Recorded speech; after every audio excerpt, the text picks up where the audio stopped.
1960-cı ilin avqust ayında televizorda qarayanız, gülərüzlü bir qız göründü. Qısa müddət ərzində balacadan böyüyə hər kəsin sevimlisinə çevrilən bu xanım sonradan ömrünün 50 ilini mavi ekrana həsr etdi. Məlahətli səsi, aydın diksiyası, ən əsası da təbəssüm əskik olmayan siması onu hər zaman həmkarlarından fərqləndirirdi. Bəli, haqqında söhbət açdığım insan Azərbaycan televiziyasının ilk rəsmi diktoru, əməkdar artist Natəvan Hacıyevadır.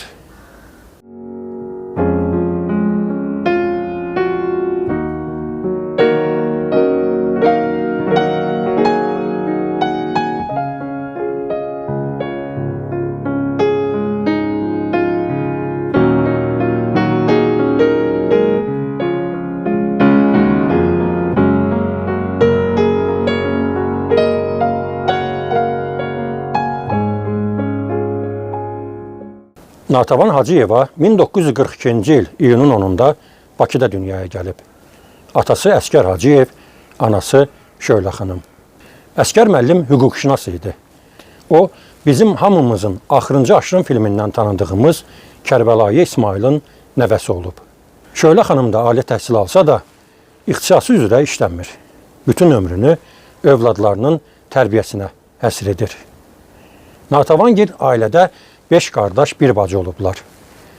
Toğrul, İdrak, Ədalət, Qəhrəman, İftixar və Natəvan. Əskər müəllimin ilk övladının qız olması onu kədərləndirir. Əksər atalar kimi o da istəyirdi ki, oğlu olsun. Qızının doğulması onu sevindirmir. Sanki Natəvan arzu olunmaz övlada çevrilir. Amma qısa müddət sonra o qızını sevməyə başlayır. Onların ailə dostları vardı, Şüküvə Mirzəyeva. Əskər müəllimin deməli övladının dünyaya gəlməsi münasibəti ilə ona zəng edir, təbrik edir və deyir ki, icazə verin, uşağın adını mən qoyum. Çox istərdim ki, siz ona Natəvan adını qoyasınız. İnanıram ki, bu qız böyüyəndə bizim böyük şairimiz kimi ağıllı, ziyalı, xalqını sevən bir insan olacaq. Əskər müəllim Şüküvə xanımın sözünü yerə salmır. Qızına Natəvan adını qoyur. Onun oğul arzusu da gözündə qalmır. Allah sonradan ona 5 oğlan bəxş edir. Natəvan uşaqların içərisində ən böyüyü olduğuna görə qardaşlarının tərbiyəsi ilə onların yaxşı oxumasında yaxından köməklik edir. Əskər müəllim sonralar, kaş mənim 5 qızım, 1 oğlum olardı, söyləyəcəkdi. İllər keçəcək, Natəvan Hacıyeva adını daşıdığı xan qızına şeir həsr edəcək. 1960-cı ildə Bakıda Xurşudbanu Natəvanın heykəlinin açılışında şair Mirvarid Dilbazinin xahişi ilə həmin şeiri oxuyacaq. Ey odlar yurdunun fəxri diləyi, şeir dünyasının ulduzusan sən, Azəri xalqının arzu istəyi, şirin sözlərinin vurğunuyam mən. Sən şərq aləmində deyilsən yalqız, məhsəti nənəndir Mirvarid nəvən, adını daşıyan hər qadın, hər qız, yeni dünya qurur şeirlərindən. Mən də Natəvanam, sənin nəvənəm, hər sözün, söhbətin iftixarımdır. Səni yad eyləyən 100 minlərdənəm.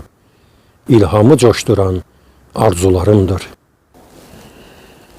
Natəvan Bakıdakı 189 nömrəli məktəbdə oxuyur. Hazırlıqlı olduğuna görə 1948-ci ildə 6 yaşında ikən 1-ci sinifə götürülür.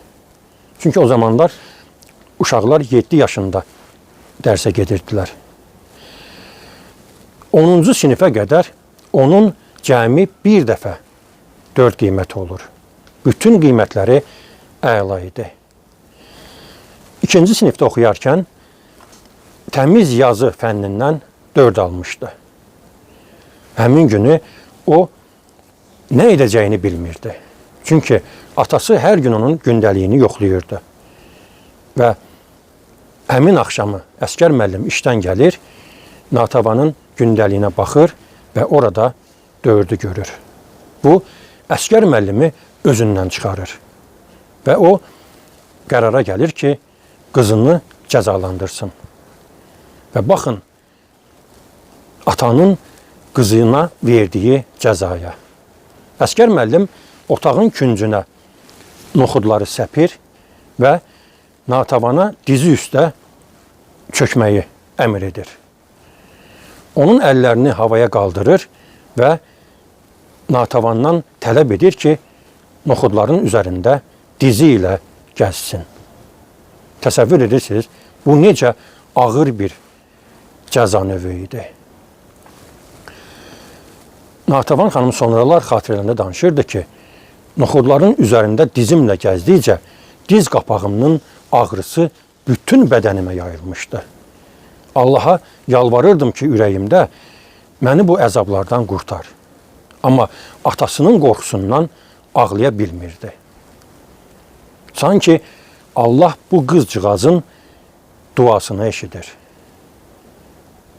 Qəfildən otağın qapısı açılır. İçəri Natavanın nənəsi Xədicə xanım daxil olur. O bu mənzərəni görəndə özündən çıxır. Nənəsini görən Natavan hönkür-hönkür ağlamaq başlayır. Xədicə xanım gəlir onu qucağına götürür və oğluna acıqla qıza belə işgəncə verməzlər söyləyir. Və onlar otaqdan çıxırlar.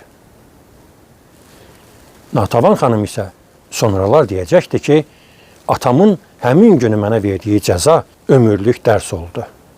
Riyaziyyatı çox gözəl bilirdi. Ailədə, qohumlarda hamı düşünürdü ki, bu qız böyüyəndə riyaziyyatçı olacaq. Eyni zamanda da ərəb dilinə böyük marağı vardı.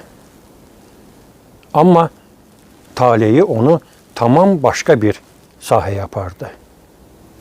Orta məktəbi bitirdikdən sonra 1959-cu ildə sənədlərini Xarici Dillər İnstitutunun Ərəb dili şöbəsinə verir. Amma imtahanlara bir həftə qalmış, institut ləğv olunur. Bundan sonra elə həmin ildə Mirzə Fətəlli Axundov adına Rus dili və ədəbiyyatı institutuna daxil olur. 1963-cü ildə həmin institutu fərqlənmə diplomu ilə bitirir. Natavan Hacıyevanın televiziyaya gəlməsi isə təsadüf nəticəsində baş verir. 1959-cu ildə onlar ailəvi oturaraq televizora baxırlar. Həmin vaxt televizorda diktorluq müsabiqəsi elan olunur. Natavan xanım səhəri gün heç kimə demədən, ailəsindən xəbərsiz gedir telestudiyaya. Orada onu o zamanlar Televiziya və Radio Komitəsinin sədr müavini olan Seyfəddin Dağlı qəbul edir. Seyfəddin müəllim Natavan xanımı dinlədikdən sonra ona deyir ki, qızım, səndə Rus dili ilə Azərbaycan dilini qarışdırırsan.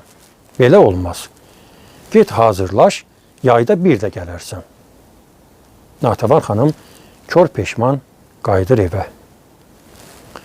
Əslində o qədər də narahat olmur. Çünki bunu heç kimə deməmişdi.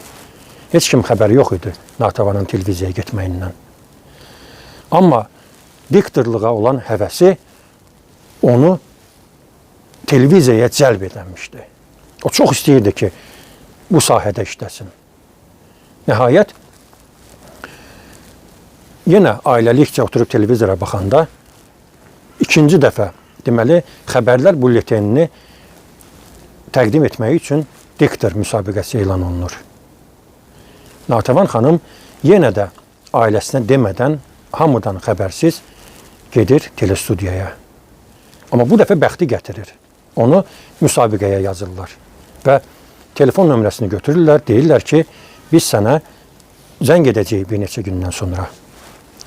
2 gün keçir, Natavan xanıma zəng olunur. Onu müsabiqəyə dəvət edirlər. Müsabiqə 3 turdan ibarət idi. 170 nəfər qız oğlanın içərisində Natavan xanım seçilir. Onun həmin an sevincinin həddi hüdudu yox idi. O sanki yerə göyə sığmırdı bu xoşbəxtliyindən. Televiziya və Radio Komitəsinin o zamanki sədri Teymur Əliyev Natəvan xanımı təbrik edir və ona gələcək işlərində uğurlar arzu edir. Natəvan isə sanki göylərdə uçurdu. O televiziyadan çıxır və gəlir evə. Gəlir desəm bəlkə də biraz sadə görünər. O sanki evə uçur. Onların evi də Perimayski və Hüseyin küçələrinin kəsişməsində idi.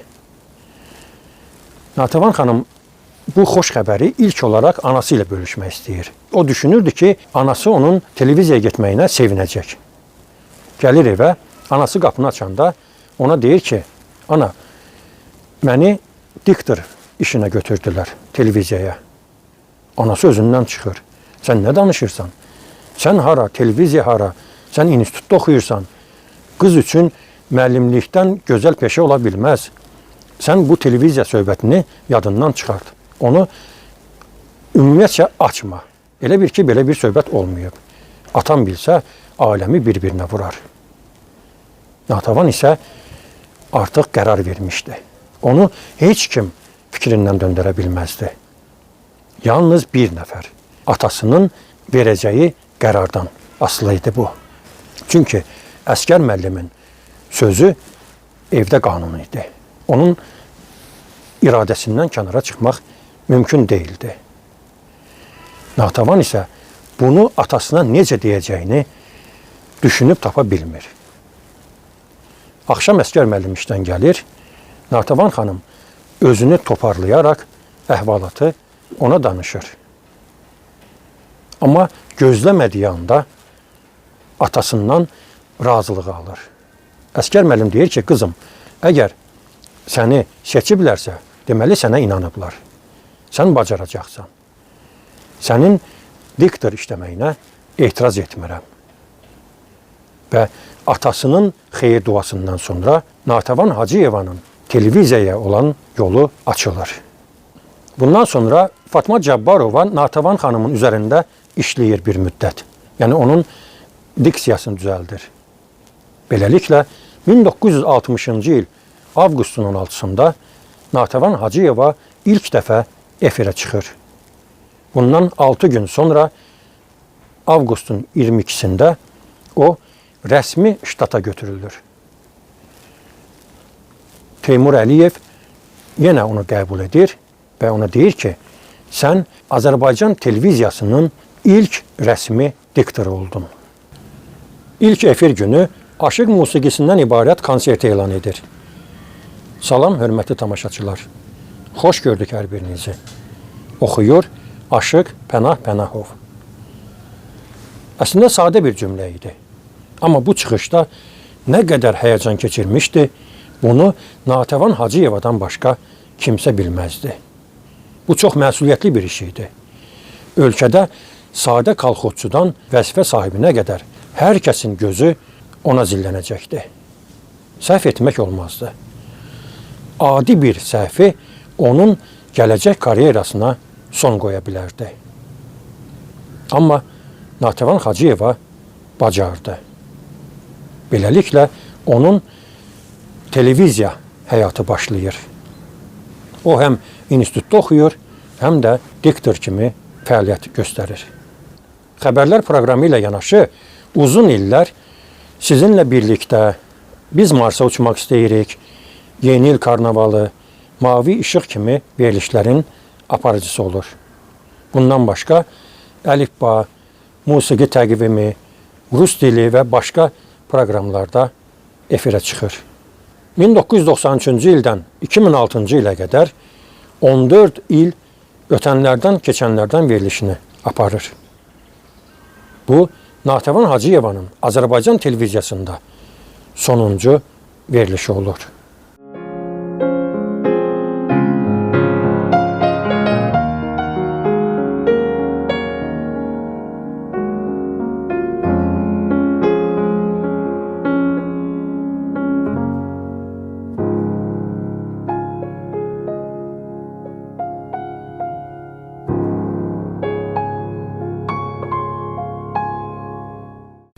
Natəvan Hacıyevadan qabaq da televiziyada diktorlar olub.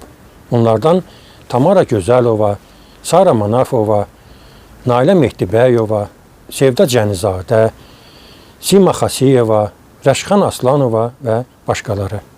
Natəvan xanımdan sonra isə Roza Tağıyeva, Tamilla Ələkbərova, Şərqiyə Hüseynova, Sevda Ağazadə, Ofeliya Sənani və başqaları televiziyaya gəlir.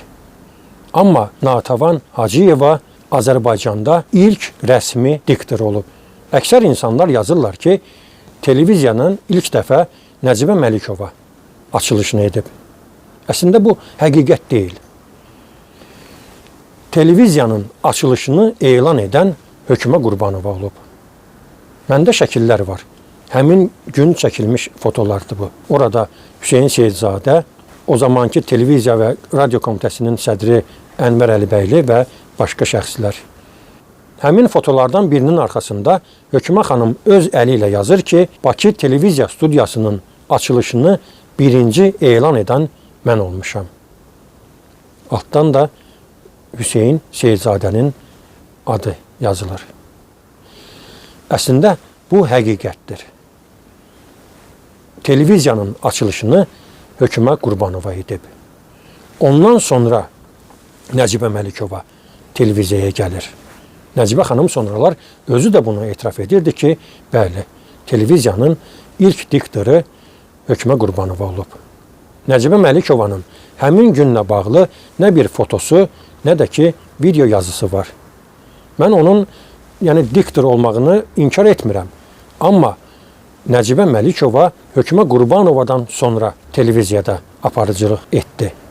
Onun da bir cümləsi olur da, orada deyir ki, göstərir Bakı və bundan sonra Bəxtiyar filmi nümayiş olunur.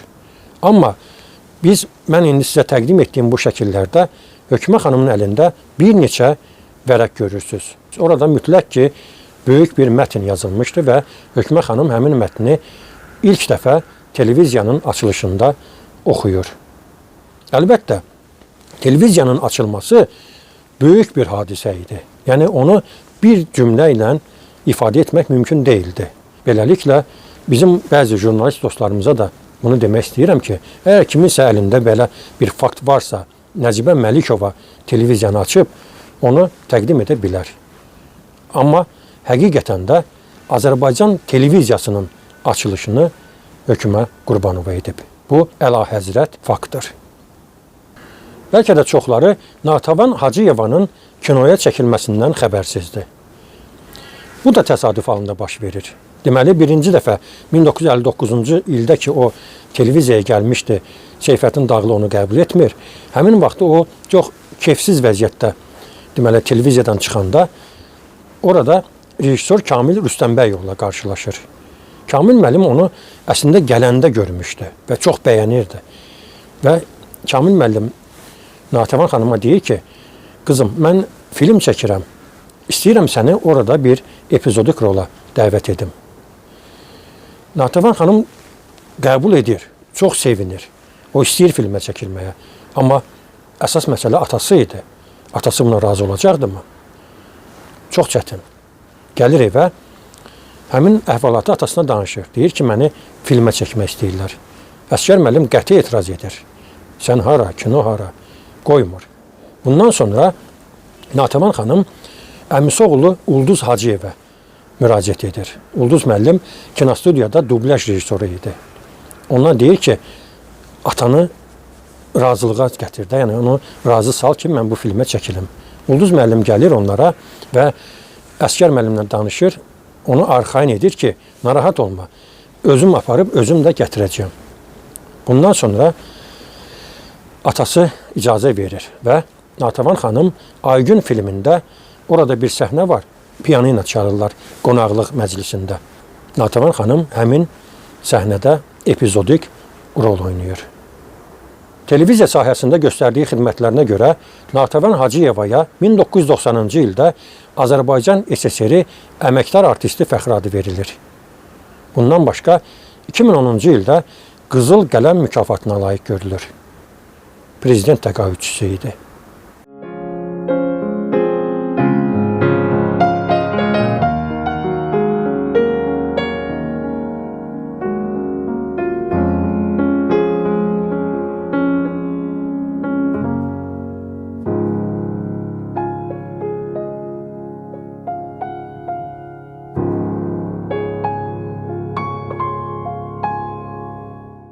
Natəvan Hacıyevanın şəxsi həyatına gəldikdə isə o televiziyada fəaliyyət göstərdiyi ilk illərdə orada işləyən operator Həsən Quliyevlə tanış olur. Həsən müəllimgil bir neçə dəfə onlara elçi göndərirlər, amma Əsgər müəllim qızını ona vermək istəmir. Bundan sonra Natəvan xanımın nənəsi Xədicə xanımın xahişindən sonra Əsgər müəllim razılaşır. 1965-ci ildə onlar nişanlanırlar. Amma nişanlanandan sonra münasibətlər dəyişir. Natəvan xanım görür ki, o deyil də, yəni xasiyyətləri uyğun gəlmir. Amma nişanı qaytarmaq mümkün deyildi. O dövrlərdə qızın nişanını qaytarması bu əxlaq məsələsi idi. Yəni, ətrafda insanlar ona heç də yaxşı baxmayacaqdı. Ona görə də nişanı qaytarmır. Düşünür ki, ola bilsin ki, mən düz başa düşməmişəm, nəsə anlaşılmazlıq olub. Yəqin ki, hər şey öz yoluna düşər. Bundan sonra 1966-cı ildə onlar toy edirlər. Toy məclisi Bakının məşhur restoranlarından birində baş tutur. 1967-ci ildə qızları Cəmilə dünyaya gəlir. Natəvan xanımın nişanlı dövründə düşündükləri həqiqətə çevrilir. Doğrudan da onlar xasiyyətcə tam fərqli insanlar idi. Qısqanclıq, söz-söhbət, hər gün evdə dava-dalaş ailənin təməlini dağıdır. Amma günlərin birində baş verən bir hadisə bu evliliyin nöqtəsini qoyur. 1968-ci ildə axşam Natəvan xanım işdən evə gəlir, sanki ona kimsə deyir ki, şkafın qapısını aç. O yaxınlaşır şkafa, orada onun mücrüsü vardı. Bütün qızıllarını, zinət əşyalarını həmin mücrüdə saxlayırdı. Və o mücrünü açanda görür ki, qızıllar yoxdur. Mücrü boşdur. Həyat yoldaşından soruşur ki, qızıllar hanı? Həsən müəllim də gülümsəyərək qızıllar uçdu cavabını verir. Natəvan xanım bundan sonra bir kəlmə də söylənmir. Səhər açılır, adəti üzrə yeməyi hazırlayır, həyat yoldaşını yedizdirir və qızını götürərək atasının evinə gedir. O, bir daha Həsən Quliyevin yanına qayıtmır və beləliklə onlar boşanırlar. Həmin vaxt Cəmilənin cəmi 1 yaşı vardı. Və Cəmilə bir də uzun illərdən sonra instituta qəbul olanda atası ilə görüşür. Bu isə birinci və sonuncu görüşlər olur. Həsən Quliyev Natəvan xanımdan sonra başqa bir qadından ailə qurur və bu evlilikdən onun 2 oğlu dünyaya gəlir. Amma Natəvan xanım heç vaxt ərə getmir. Bütün ömrünü qızına həsr edir.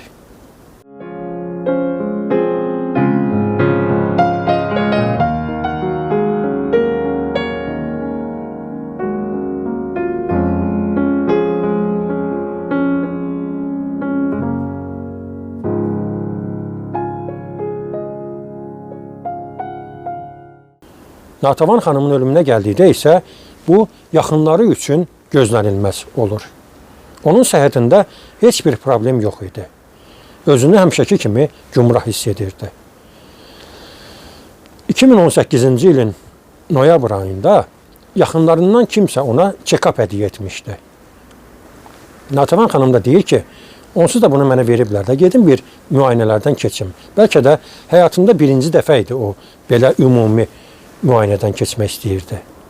Gedir Grand Hospitala. Hər gün onun deməli, orqanlarını yoxlayırlar. Sonuncu qaraciyərini müayinə edən həkim orada metastaz aşkarlayır. Bunu Natəvan xanımın özünə demir. Deməli, analizin kağızının arxa tərəfində onu yazır. Və Natəvan xanıma məsləhət görür ki, bir gedib nüvə təbabəti klinikasında ikinci dəfə qaraciyərdən deməli analiz verəsən. Natəvan xanım da gəlir, qızı Cəmilə xanıma deyir ki, həkim məni göndərir nüvə təbabəti klinikasına, amma mən getmək istəmirəm. Cəmilə xanım analiz deməli kağızının arxasındakı yazını oxuyanda məsələnin nə yerdə olduğunu anlayır. Natəvan xanım isə başqa bir tanış həkiminin yanına gedir. Həmin həkim də müayinədən sonra qızına deyir ki, bu 4-cü dərəcədir. Heç nə ilə kömək etmək mümkün olmayacaq. Və Natəvan xanımı gətirirlər evə. Onun xəbəri olmur. Ümumiyyətcə, qaraciyərində xərçəng aşkarlanmasından Natəvan xanımın ölümün gününə qədər xəbəri olmur. Həmin ərəfədə də onun qardaşı qızı vardı, Şveçariyada yaşayırdı, Cenevra şəhərində. Onlar viza göndərmişdi Natəvan xanım üçün ki, gəlsin bir qonaq buralarda gəlsinlər, biraz istirahət etsinlər. Natəvan xanım da ora getmək üçün əvvəlcədən hazırlaşmışdı. Çox istəyirdi ki, getsin. 2019-cu ilin mart ayında onlar Natəvan xanım qardaşının yoldaşı ilə Cenevrəyə uçurlar. Cenevrəyə çatanda 2 gündən sonra Natəvan xanımın vəziyyəti pisləşir. Qardaşı qızı onu klinikaya aparır və xəstəliyi haqqında orada həkimlərə bildirirlər. Əslində isə Natəvan xanımın təyyarədə uçması düzgün deyildi. Yəni 3-4 saat havada qalması onun xəstəliyini daha da kəskinləşdirmişdi. Həkimlər onu 10 gün deməli müalicə edirlər. Güya istirahətə getmişdi. Biraz keyfi açılacaqdı, əylənəcəkdi. Amma bütün arzuları ürəyində qalır. Hətta Novruz bayramını da Cenevrədə klinikada keçirdir. Həkimlər onun xəstəliyini yüngülləşdirici hala gətirirlər ki, onu yenidən deməli təyyarəyə minə bilsin. Və Natəvan xanımı Bakıya gətirirlər. Aeroportda onu təcili yardım avtomobilində birbaşa evinə aparırlar. Klinikaya yerləşdirmirlər. Qızı Cəmilə xanım bilirdi ki, anasının vəziyyəti ağırdı. Yəni, onu da anlayırdı ki, ömrünə az qalıb. Yəni, xəstəxanaya yerləşdirməyin heç bir mənası yox idi. Elə gözlərinin önündə qalmağı daha məsləhətli idi. Yəni, bu qısa, indi 1 ay, 10 gün, 20 gün nə qədər ömrü qalıbsa, daha çox anası ilə vaxt keçirmək istəyir. Və Natəvan Hacıyeva 2019-cu il mayın 1-də 77 yaşında qaraciyər xərçəngindən dünyasını dəyişir.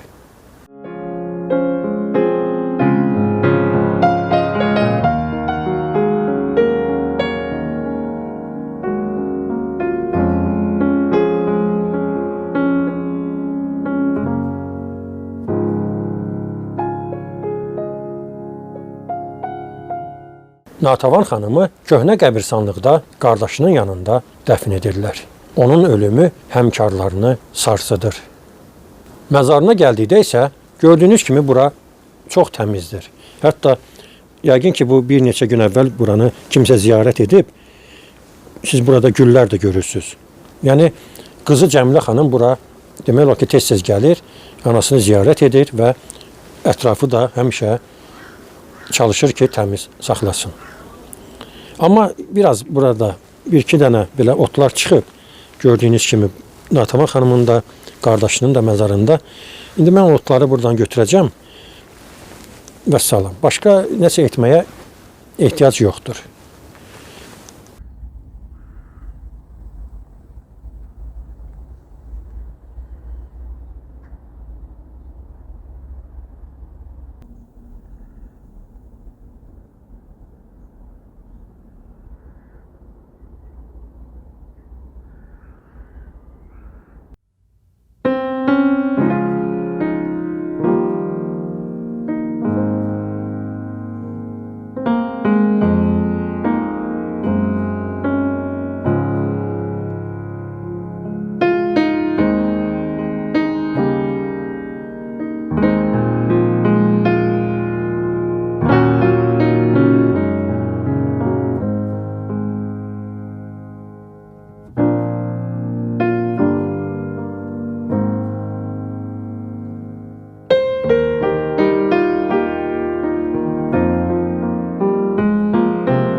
bugünkü buraxılışımı Azərbaycan televiziyasının ilk rəsmi diktoru Natəvan Hacıyevaya həsr etdim. Məzarı mən qeyd etdim, çox təmiz idi. Sadəcə biraz su vurdum. Bir də burada bir-iki otlar vardı, onu götürdüm. Sinə hissəsində görürsünüz, maraqlı belə çay daşlarını düzüblər. Belə qeyri-adi məzar daşı hazırlanıb Natəvan xanım üçün. Qardaşının deməli sinə daşında orada otlar var. Onlara toxunmaq istəmədim. Yəni belə məncə daha yaxşı görsənir. Natəvan xanımla bir neçə dəfə ünsiyyətdə olmuşam. Onun simasından gülüş əskik olmadı. Nə vaxt baxırdın, gülümsüyürdü. Yəni o qədər onda xoş aura vardı ki, insan onunla istəyirdi ki, saatlarla ünsiyyətdə olsun, danışsın və mən əminəm ki, Natəvan xanım ölümü də gülərək qarşıladı. Başqa cür bu insanı təsəvvür edə bilmirəm. Natəvan xanımı hər zaman xatırlayacağım. Onun fakturası mənim gözümün önündən heç vaxt çəkilməyəcək. Allah sənə rəhmət eləsin. Natəvan xanım, yəqin ki, ruhun şaddır. Qızın, nəvələrin hər zaman səni xatırlayır, sevir və hər zaman da sən onlar üçün əziz bir insan kimi qalacaqsan.